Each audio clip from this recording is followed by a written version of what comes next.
Good morning. It is Sunday morning, March 12th, and continuing my efforts to embed everything that is possibly need to know to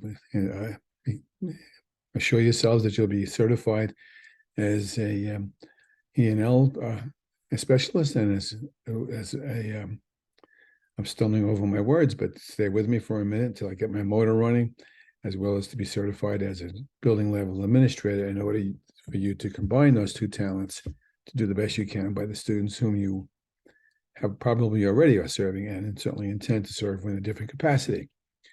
I think you can tell that my energy level is a little bit better today. I just noticed it myself. And we will move forward for this week's video, which begins today, the 12th, and pretty much follows through to the 19th, next Sunday. Far as I can tell from the way I've prepared some things for you today, I think this might be the only video for the week, but I never know. Sometimes I just get a spur of the moment idea and just decide to do something like that. For the moment, you can consider this to be the only video for this week coming. But then again, I could be wrong. He smiled. So I go with that as well. I also want to point out, and I'll point it out right now in a different way, the agenda, which isn't quite done. And but I will post this today, and I'm going to show it to you right now.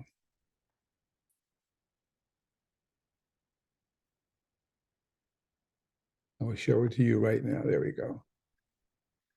Okay, so you can see this is the week of the 12th to the 19th, and you can see this is, I think it's week 8, pretty sure it's week 8. I never pay attention to those things. I have no idea when the semester finishes. Somebody should tell me one of these days. I think it's the second week in May. But I just keep going forward until somebody tells me to stop. Because you may have noticed I get carried away just a little bit about certain things. Okay, the agenda is a little bit complex, not crazy complex, but a little bit complex. Again, you're going to see that I put up yesterday, I posted, but I didn't post it live yet. I posted it to this agenda. Yesterday, I posted the video, second video. So stay with me on this. Yesterday, I posted the second video to last week. That would be from the 12th back to the 4th. And at that point, I wasn't feeling well, so I've been jumping in and out of doing things. And thank you for your kind wishes, by the way. And I had done a pretty extensive video earlier in the week, and then I had not been able to do the other ones till yesterday. So the second video was done yesterday that pertains to the last week's content and skills. The first video, if I recall correctly, was more nearly about the action plan design assignment that I'm going to speak about today too, but in a different way. So the first video you should watch should be the week 7 video, video 2. Just highlight that so you can see a little bit better. And then this will become video 1 for week 8, except I don't know if this will be the only video, and in which case I'll let you know. So that's how the videos work. 2 videos on this agenda. One pertains to last week, and this one pertains to this week coming. Okay, now the agenda continues, and I know sometimes my agendas confuse me, but just stay with me on that for a moment. Notice I wrote ongoing materials posting below. Use these to prepare action plan. And you can see I left the same videos up that I have has kept up for 2 or 3 weeks now. And I noticed that some people have seen them. I'm not sure if you all have taken the time to do that, and you really should, because they're going to help you, particularly in the needs assessment area, which we're not going to talk about so specifically today. That's about a week or 2 out in terms of my new planning. But I'm leaving them up. You should definitely look at these videos. You don't have to look at them all at once. You should basically get them all internalized into your skill sets, so you can use them in any number of places besides the action plan, certainly. I also left up the material that I had mentioned to you last week that I had gotten from one of my doctoral students who is an administrator of bilingual programs in a school district. And she recommended these 2 link sites. I was kind of familiar with the first one, the SIOP one, And although I'm very intimately involved with East and Suffolk BOCES on many counts, I was not aware that they had also put together a great accumulation of materials in a kind of computer handbook with some great material in there. I am not saying that's the be all and end all of all curricular programs, not by a long shot, but they're two good sources. And you should look at them or examine them, which these are on videos, the ones in yellow. You should look at them on and off and see what they'll print them out. Probably sometimes that works better, I know. So these are the ongoing materials. I'm going to leave them up and I pretty much say the same thing each week as I just said 10 seconds ago. Now, the week's goals are a little less ambitious than some of the other things I've been trying to do lately. In terms of housekeeping, I should remember something else I want to say.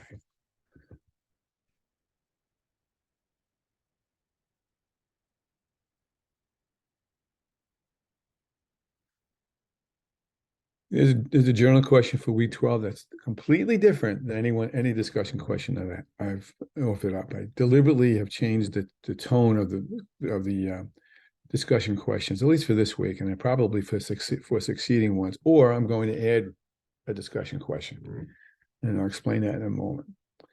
There's also a journal assignment, kind of a brief one.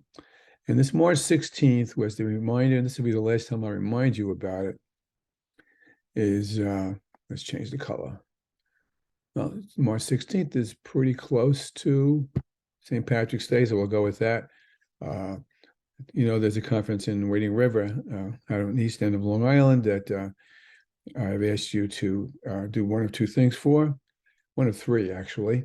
One would be to present, and two or three of you are presenting there, and you are obviously waived, WAIVED, waived from having to do the parent engagement assignment that I'm going to come up on in a week or two, because you obviously put a lot of work on that. The other piece was all of you were invited to promote this workshop as part of your internship activities. In which case, I was expecting that you would go back to your principal or chair where you're working and to say, here is this workshop. You have all the flyers and so forth on previous agendas, and see if you could find ways to promote it to the parents and teachers in your school in case they wanted to go. And all we need to do then is have a sign off that you just show me what you've done, and I'll sign off on 3 hours of your internship activities. Or some of the number, I don't know what the number will be. Those of you who present are going to get more hours than those of you who do not, but it's not the end of the world. This is internship hours. It's not the end of the world. So those are the two housekeeping issues. I had asked you, and I'll remind you that the bilingual instruction video link that's above, it's not there anymore, so I'll take that one out. We'll take this whole thing out. You've already done that in your workshop. So far, I've only seen Pamela's. Pamela did a great job on our PMI with a plus minus and interesting premise. And I would expect I'll see several more today since it is due today. Here's the new discussion question for this coming week. Now, see the difference. This one says, and forgive me for reading to you, this discussion will be devoted to preparing for the last assignment, when we keep talking about. What I need you to do, I need you to post this to discussion. I need you to post one paragraph to discussion, just one. I don't want a dissertation. I don't want 3 paragraphs. I want one paragraph where you're going to identify and explain an issue, a theme, or a need you would want to address to implement an E&L program changes into your present program, or the multi-aids, please. I'm fine with that. I know I mentioned last week's video that somebody asked about discipline, and I said, that's fine. If it's a general building-wide issue, or if it's an E&L issue, well, that's fine too. But essentially, what I need you to do is to use COSA, Bernardo as in the material I've been giving you in the weekly videos, and the materials I've created for you to take a look at, and whatever else I've mentioned in terms of recommending readings on Fullen, and again, Fullen and Hargraves, and Tomlinson, and any other sources you research. Essentially, what I need you to do is say, Dr. Bernardo, here's the theme, the issue, or the problem I'm trying to solve. Here's what the problem is. I don't want you to go into a big, long conversation about it. I don't want you to dissect it. I don't want you to evaluate it. I just want you to point it out. I want you to write it in a paragraph, send me, and even if the lady who mentioned discipline to me, even though you've done it already, please rewrite it so I can respond to it more carefully. You're going to post it, and I'm going to give you, each of you, feedback about the clarity and the potential of the idea that you're pointing out. Don't be ashamed or don't be annoyed, because I'll probably press you all, because generally speaking, and this goes for me as well as it goes for you, you'll miss the mark. You'll say, oh, it's about discipline. It really isn't about discipline. It's about something else. Oh, it's about a gap in achievement between the general population and the ENL children whom I serve. That's a little cleaner, but at the same time, it's not that. It's something deeper. But I don't want you to go into that. All I want you to do is to frame the issue, period. I want you to post it. I will give you feedback. Then I would, and obviously you're expected to respond to each other's postings as well, which I don't see a lot of, quite frankly, and recommend strongly that you do what I ask you to do about that. That's all. Now, what I'm doing now, just so you understand this, is I'm chunking up the assignment. We have, I say, at least six weeks left for this course, maybe more, and it's about 4 or 5 pieces to this. What I want to do now is to get more deep into each section so that you can move this forward. I'm also going at it, and I can't say the word very well, so bear with me. I'm going at it linearly, L-I-N, I can never say the word, L-I-N-E-A-R-L-Y, linearly. That is to say, I'm going at it from left to right. I'm going at it from what's the problem, and we're going to walk our way across that template that I've shown you several times to the other end. But this time I'm going to get down much more deeply into what the issue, how this particular point needs to be pressed. In this case, I might as well do it now. We're talking about just frame the issue. Just spell it out. Describe it. Don't speculate about it. You can't help yourself sometimes, but don't speculate on the source or the reason behind it. Just lay out the issue. You might want to show some, I use a medical term, symptoms that you think speak to the issue. So if all of a sudden the suspension rate of ELL children is statistically higher than that of the gen ed population, that's a symptom. That's not a cause. It's a symptom. And the example they always use is if I'm coughing and go to a doctor, the doctor will give me cough medicine, but the doctor will also want to find out why I'm coughing, what the symptom is. What is it? I didn't do that on purpose. The doctor will want to find out what the root cause is. Is it a virus? Is it a bacterial infection? Is it an allergy? I think lately it's becoming an allergy, as I understand the allergy season is going to open up real early this year, what with the happily warm weather we've had for this winter. But all my daffodils are out. Usually they don't come up till the end of March and early April, and they're up. It probably won't last for another week or two. Seasons do seem to be accelerating a bit. Okay, so that's really my pitch here. So if I want me to model that for you, I would say, all right, let's do the suspension piece. And I'm not saying I'm making this up. It's not a war story that I happen to know. And by the way, if you don't know this, the state education department will come back and remind a school if they see something like the problem I'm about to frame. State aid will send something to the principal and to the district office and say, we noticed that your suspension rate of ELL children is statistically excessive, given this kind of, I don't want to give you the numbers as such. You need to take a look at this and find out how you mean to reduce this. And it happens all the time, not necessarily with ELL children, but it's particularly so with special ed kids. Special ed kids or disadvantaged children. Same premise kicks out. The statistics seem to demonstrate that often schools will suspend or administer disciplinary actions towards children in those categories. Now, by the way, a disadvantaged child could also be E&L child too. So sometimes it's a double whammy. But in any way you look at it, it's an issue the state wants to understand better and wants to know what you're doing about it. Now, the first thing it will want to know is, have you figured out why this is the case? I don't want you to figure that piece out. I just want you to point out, here's an issue. Or something you're interested in. It doesn't have to be a problem, something that you're interested in. To come back to Dr. Koz's books, particularly, there's lots of places to go with that. As far as ideas that she's got offers up in terms of instructional realignment. That's the one that kind of interests me the most because I'm a curriculum guy more than anything else. So you can go with that as such. Okay. Now, the other piece is the journal question. And I had trouble with this. So this is the way I'm offering it to you. See, this is the journal question. It's in the assignment section of Canvas. And you'll see that there's a link. All right. I couldn't get the link to open up straight away. And I didn't have my St. John's library access points ready for me to go. And so basically I'm saying, since you are St. John's people, you know you can use the St. John's library electronically to access materials. What I need you to do is to access this article. Okay, it's a good article. And it talks about equity. There's that equity word. I didn't watch it, and because I don't like to watch them all that often. Maybe some of you know the show. I don't even remember the title. It's on HBO on Friday night. It's 9 o'clock, I think. It's Bill Maher, but it's got another name to it.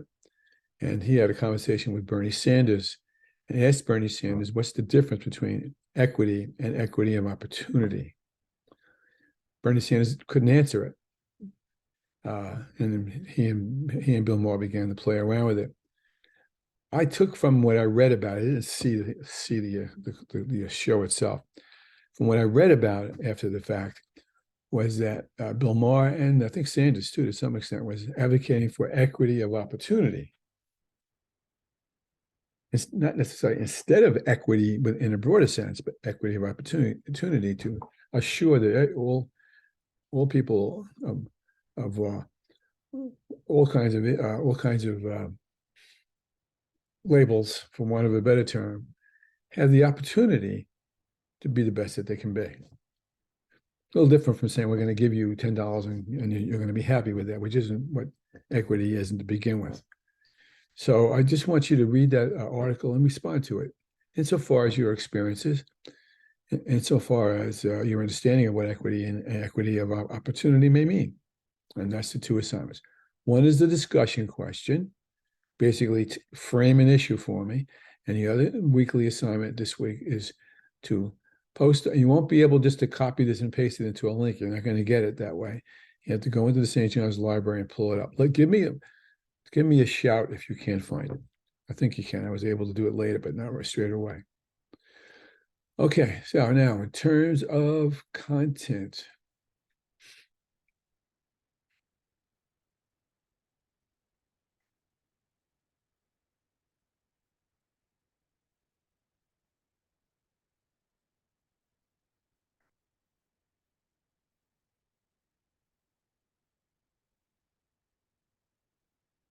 Let me take this down.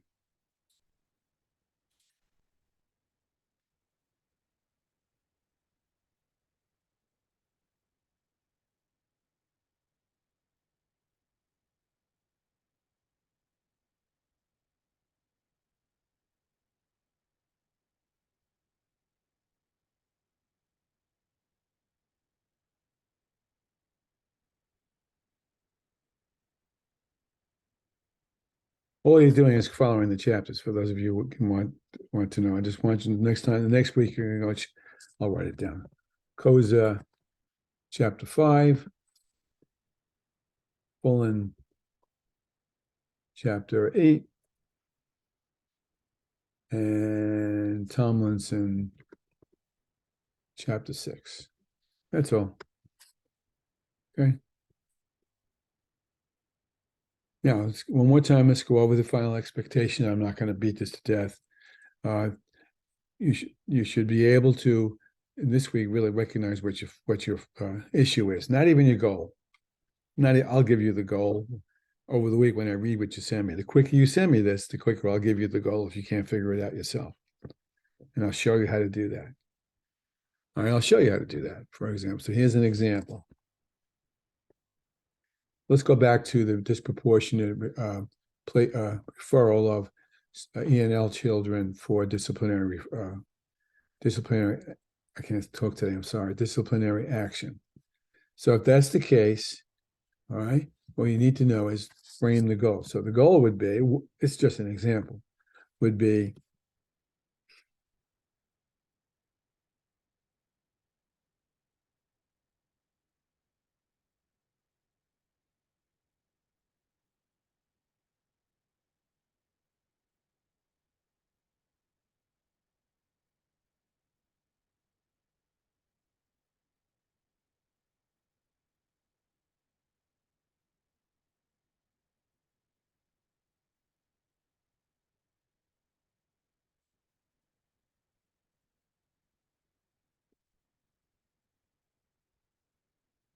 now I could get a little smart with you here, too, and I'm using the word smart on purpose, by being finicky with you and saying, and what, as you know how to write an objective, an objective has to have a measuring criteria.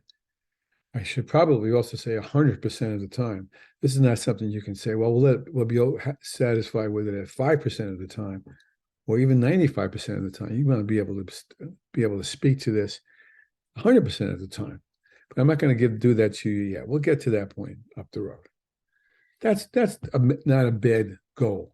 It's not a great objective, but it's not a bad goal. And you know the difference between a goal and an objective.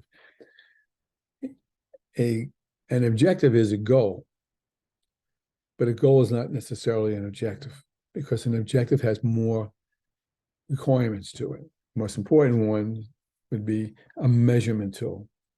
3 out of 5 times, 100% of the times, 6 times, whatever. It's a number usually that people associate with that.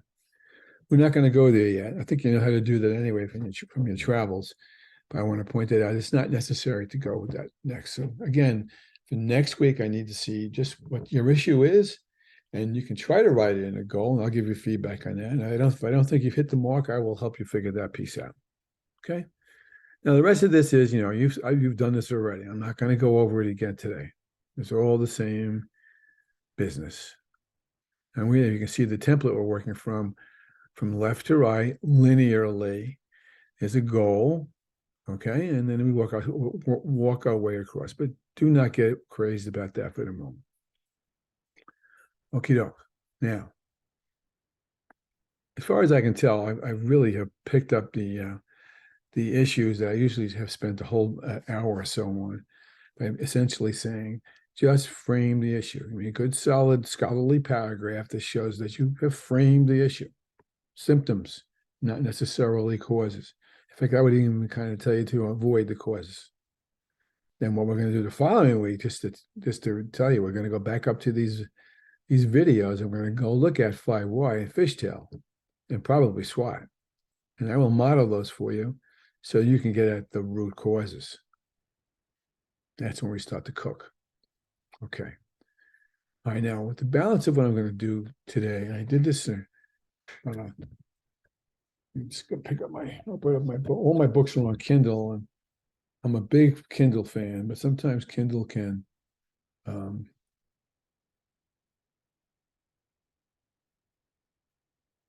be a little clumsy to work with when you're trying to work with a class.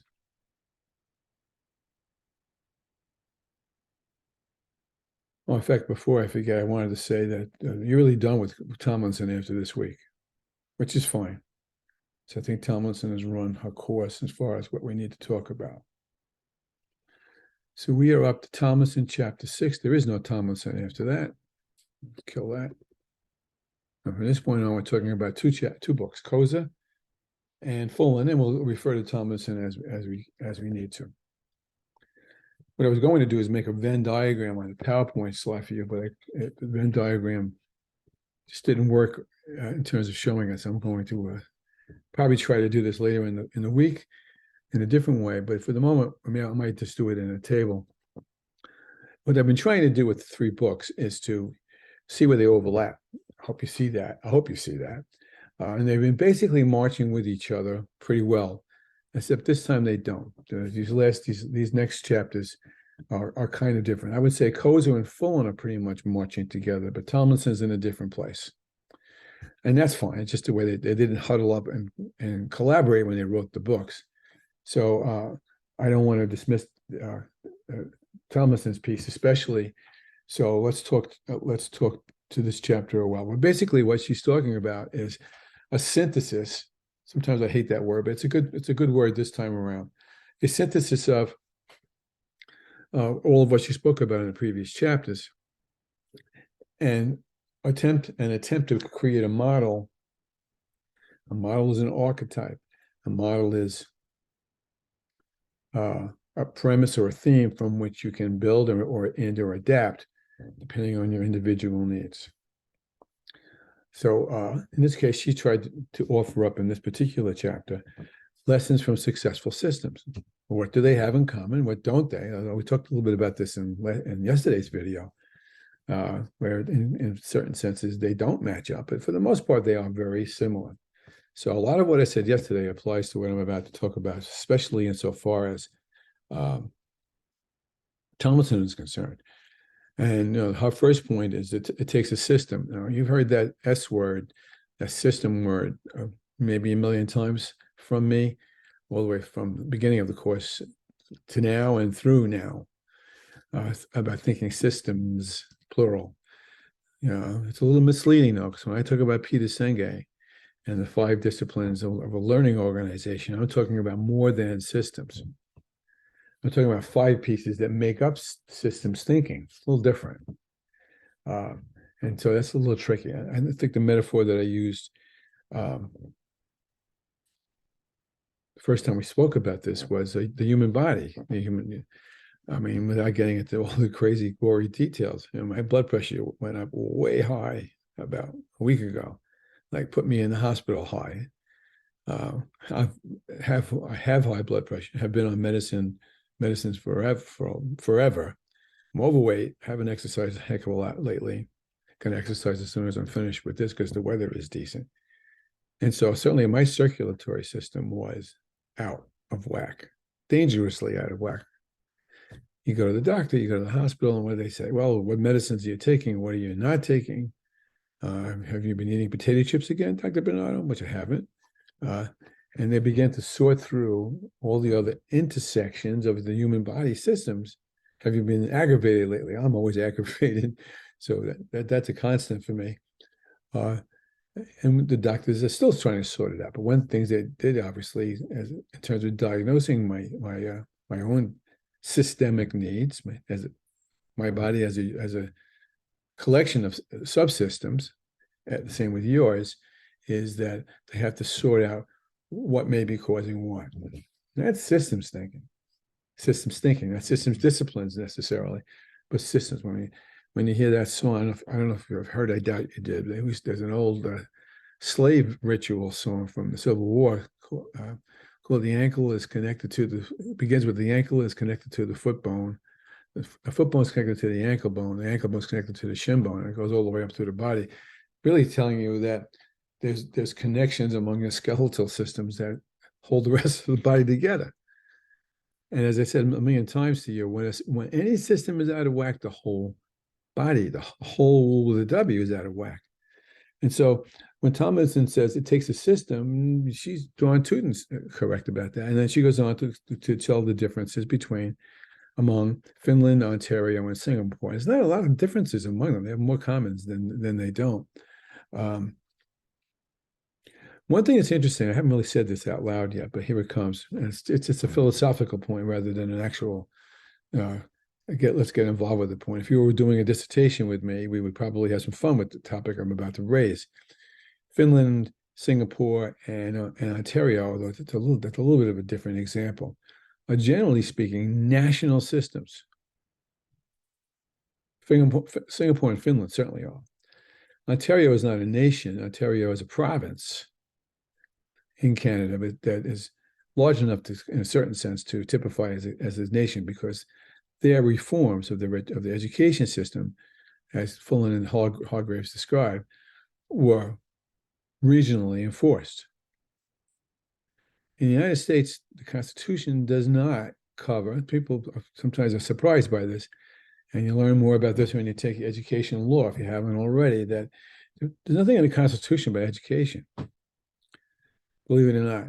Now, the federal government regulates pieces of education nowadays, but it didn't always, and I won't go into what that's about. That's about what's called the Common Clause.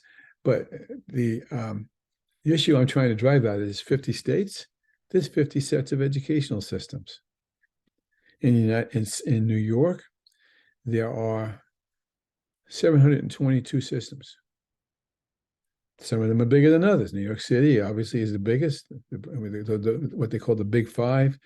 New York City, Buffalo, I never remember them all, Syracuse, Rochester, and Albany, plus New York City are the comprise of the Big Five.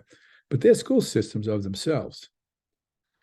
And then the rest of the island, the rest of the state, go from, I was telling you yesterday in the video about Fisher's Island, it goes from 100 students, K-12, to thousands of students in other parts of other districts.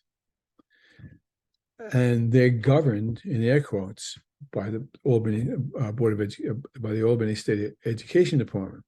Now, its regulations often have to kowtow to and align with what the federal government wants, if it wants some of the federal government's money. But they also march to their own drum on more things than they don't march to the same drum as the federal government, which would be true for the South and North Carolina, for Oklahoma, for Alaska, you name it. They're not the same. There's different ways of regulation. Some of them are state-run. Some of them are district-run, like New York. Some of them are regionally run. So bigger regions in a given state, or counties. There's counties also that are responsible for it. And the way they govern is all different too. So it can be kind of a hodgepodge, and it makes for things differently. And it also obstructs. Well, on the one hand, it could encourage innovation, assuming that the governance people know how to encourage it. But on the other hand, more likely than not, they were tripping over each other, and they don't know how to really enforce any kind of, here it comes, system-wide reform. So what Tomlinson is wondering about is advocating for is get a system that's aligned with itself so that the toe bone is connected to the foot bone. Get a system that is healthy across the board rather than not healthy, I guess is the better way to put it.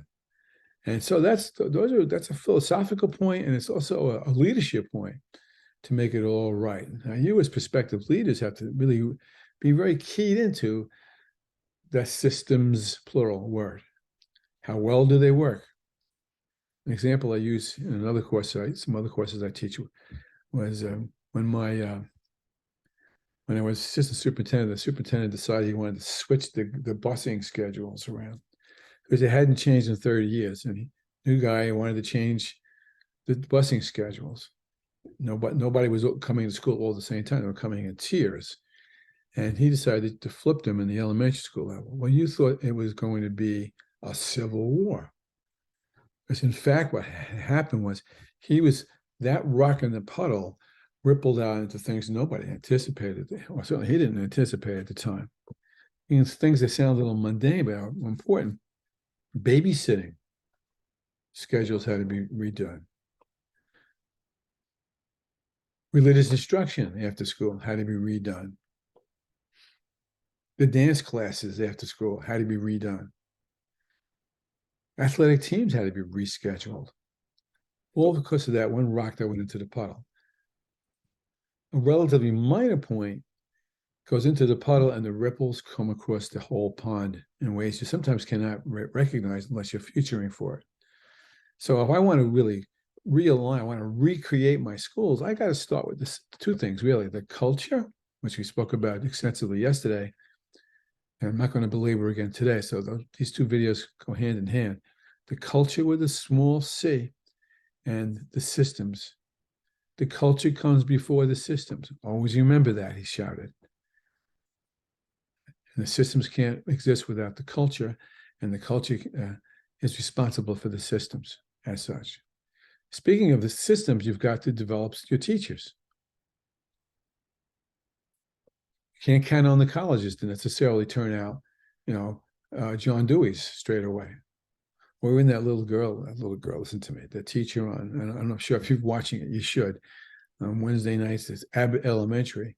The brand new teacher is about 3'3" and a real go-getter, and wants to change the whole system within the building in which she's working. And it's a funny show, but there's a lot of pungent points in there to look at underneath it. And talking about poverty and decision making and so forth. So you've got to get the right teachers. Now, we talked about this yesterday.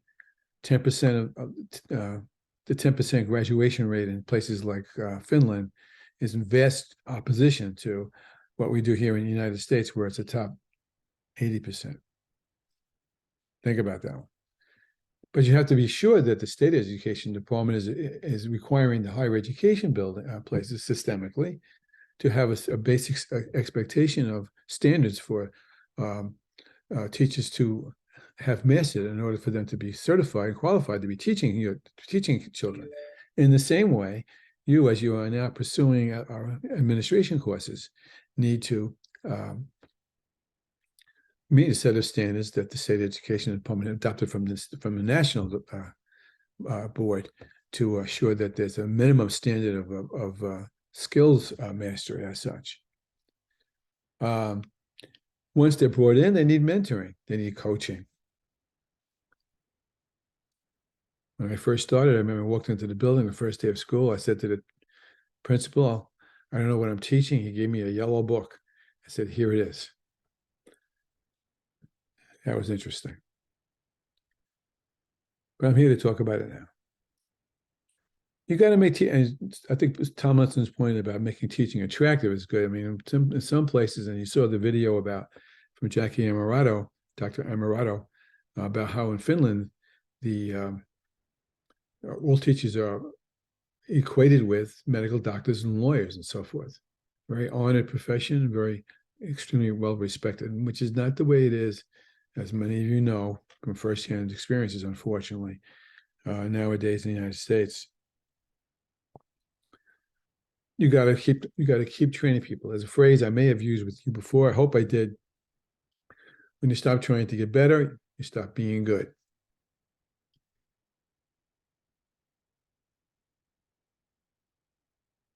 I'm going to use an athletic metaphor. I hope it works for you. The Yankees always have the vision of the vision is always to win the World Series, not just be good. They want to win the World Series. If they don't get to the World Series, they fail. And when they look back at what they're doing, they have to go back and look at who's coaching them, who their players are, whether they've been coached and trained properly down in the minor leagues, and whether you've picked the best players you could get to be part of the team, whether their character and whether their teamwork skills are all there. It's a combination of things to assure yourself you're building a system that more nearly assures championships. Although it's been a while since the Yankees have won a World Series. It's been a while since anybody in New York has won anything, if you think about it. And giving people what they need. And you're obviously thinking money, but I'm also thinking time. Again, I'll point Finland out, where Finland spends 20 hours. Finland teachers spend 20 hours a week talking to each other, diagnosing children's needs with data, collaborating with each other to come up with co-strategies to intervene with the child. They don't have special education there as such, or E&L programs as such, although they work with E&L children more than people will ever recognize, if you listen to Dr. Amarato's point. And again, if you need to get smart teachers, you need to get smart principals. And again, I talked more about this yesterday, I believe.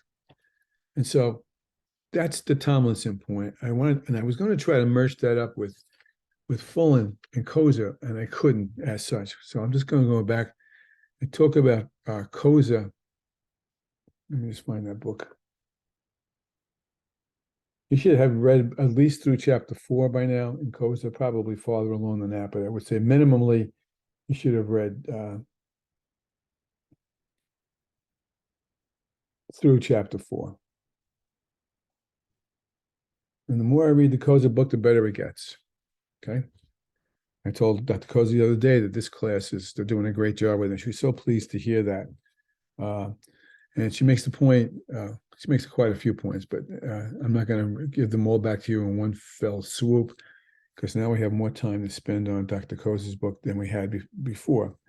And so essentially, she's talking about transformation. This is my phrase. I made this one up. You ready?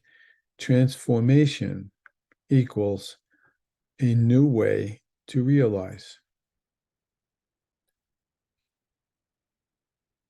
When were you transformed? As a person, as a parent, as a spouse, as a friend, as a sibling, as a citizen. Think of an experience that transformed you, gave you another way to change what you realize. How many times did that happen to you in your whole life? I'm not going to guess that. But that's a tricky one. Now, new ways to realize aren't always something that a person can manufacture. Create something like a boot camp, and suddenly you come out the other side, and now you're a different person. That does happen, we know. The experiences is what's the differences. There are experiences that occur that were not planned. I call those the organic experiences, and I tend to think that they're more powerful than the ones we try to create. And so, but at the very least, for us, Koza's point in terms of creating a multi-age classroom, the more nearly you have to speak to the issues of looking for ways to give teachers, stakeholders, new ways, and parents for that matter, to realize they can do it differently in her case. You don't have to have first grade, second grade, third grade. You can have 1, 2, 3 kinds of grades, which is the way we used to do it way back before even I was born. He smiled. She makes the point, forgive me for reading at you, but I do like this one point. The entire school learning environment should share a common definition of the following. That is to say, the Senge word, Peter Senge systems disciplines word would be a shared vision. They should have a common definition of what curriculum means, what the environment should look like, how schedules should run. I talked a little bit about this yesterday. How to assess kids, evaluate and prescribe for what they need, and to manage them, particularly in a multi-age classroom where you have first graders in the same class as third or fourth graders. I mean, that can be kind of tough to manage unless you figure out ways to pull that all together, which requires group decision-making, not just your decision-making as the chair, prospective chair, or as the principal. It requires that the prospective principal and the prospective chair is also taking time to involve our stakeholders, involve our teachers in group conversations and what we call, here's a fancy word I'll come to probably next week more carefully, reflective inquiry, which is when you have new ways to realize. And you get a chance to sit back and say, well, why did that happen? Maybe because I snarled at my wife at the wrong time. Maybe that's why she got mad at me. Why did that happen? Why did that child suddenly want to read? Because I found a book that the kid cared about? Or that he felt some success because you've been coaching him all along? I guess I have to make more experiences like that to have it happen. Koza makes the point about curriculum design. I'm going to emphasize that, but I'm going to also say, we'll come back to this. So from page 62 forward, she talks a lot about curriculum design. I have very strong opinions about this, and we'll go into this in greater detail maybe next week, actually. And then the last part of that chapter talks about what questions should educators have. I want you to read that more carefully for yourself, because those are the kinds of things you need to think about in terms of the obstacles that you may have to consider to implement your own multi-age classroom or school. I'll give you one just as an example. I'm just picking one off the top of this page. How can a school implement a multi-age program? I'll give you a quick answer. You pilot it. I don't know if you know what a blunderbuss is. Blunderbuss was that gun, if you can call it that, that pilgrims use. If you see old pictures of pilgrims with firearms, sometimes they called it an arquebus, I think. They were basically shotguns that fired pellets at things, and you really couldn't aim it very well. If you shot at something, it was, it would spread, the ammunition would spread out pretty quickly. None of you ever watched Tom and Jerry cartoons anymore, but Jerry is the mouse and Tom is the cat, is always trying to catch the mouse for a little meal. And you'll see, sometimes you'll see a cartoon where Tom takes out a shotgun and tries to shoot the mouse, and he keeps missing it. And meanwhile, he blows the whole wall apart because of how it spreads apart. You can't do that. You have to move slowly on certain things. You have to pilot it.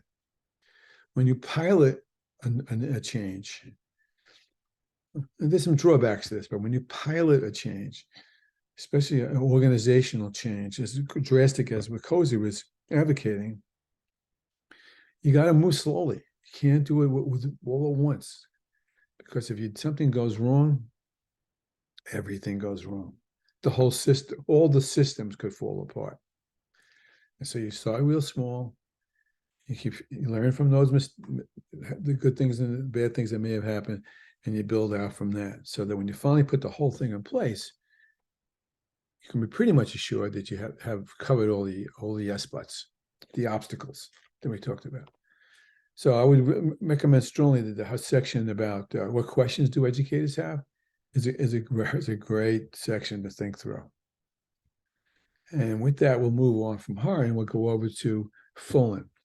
Now, Fullen and Hargraves, I'll leave poor Fullen out, reiterates a lot of the things that, especially what Koza talks about, but I'm just going to review some things I think we've already spoken about in different ways. And I'm not going in any particular order. I'm coming off chapter 7. And nonetheless, it's got great value. It's all about professional capital, capital, which is another word too for having the capacity, having all your muscles, all your willpower in the right place and developed and poised to not only get going, but to keep going, which is to say, to sustain itself. And that's all of what the authors speak about as far as is concerned, especially when you're talking about change. And remember, change is transformation. Transformation equals a new way to realize. Fullen also talks about reflective inquiry. Now, I'm doing a consult in a district with a couple of friends of mine, and we're studying culture. We're having them study their own culture, actually. And they don't know from I don't want to overstate, but the administrators don't know how to reflect with each other. They're so busy doing the I thinks, because after all, they're administrators, and every administrator thinks that they're a king or a queen. So in this case, they've got to listen to each other, reflect, consider, dialogue, what that's about. Goes back to Finland, where they do this as a matter of course. It's a matter of what they do during the course of a week. So it's reflective inquiry. We're going to come back to a number of different ways as well. There's another premise too that I like that the authors make in this particular chapter, and they don't use these terms, but I'm going to use it with you, and that's called compliance versus commitment. In yesterday's video, I was talking about a teacher who was not happy with my idea about using a certain piece of educational software in the fourth grade level. And we talked about it for a while. And basically, she said, I'll comply because you're the principal, but I'm not ready to commit. And we had an honest conversation about that. We worked it out, as you'll hear in the previous video. But it also speaks about the idea that If I'm seeking compliance, I'm not getting much leadership.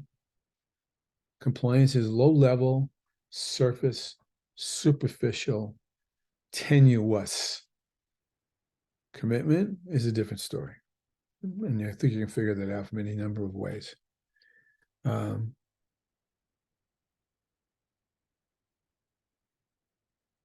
think we'll leave it at that. I'll come back and continuously hit these premises as we move along.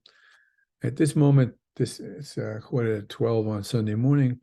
I don't know if I'm going to decide to add something into this conversation, unless you think there's something you need for me to cover. I'll be happy to address that either in a video or an email or a phone conversation. Once in a while, I get calls from you about those kinds of things.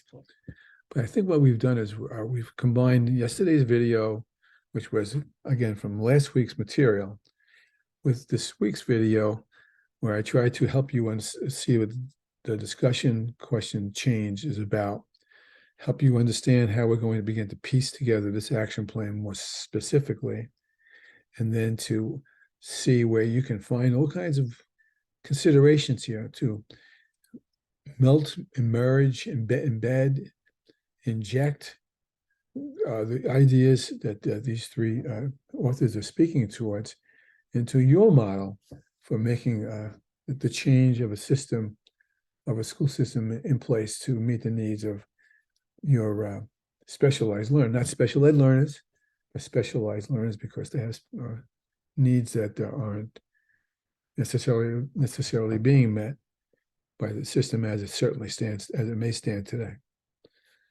Enough said. Okay. Wish I got to know you people a little more better than I have, but have not been able to. Reminder about this coming weekend Wading River thing. If you intend to be there, I will not be there, but still hope I can meet you someplace along the line. Take care.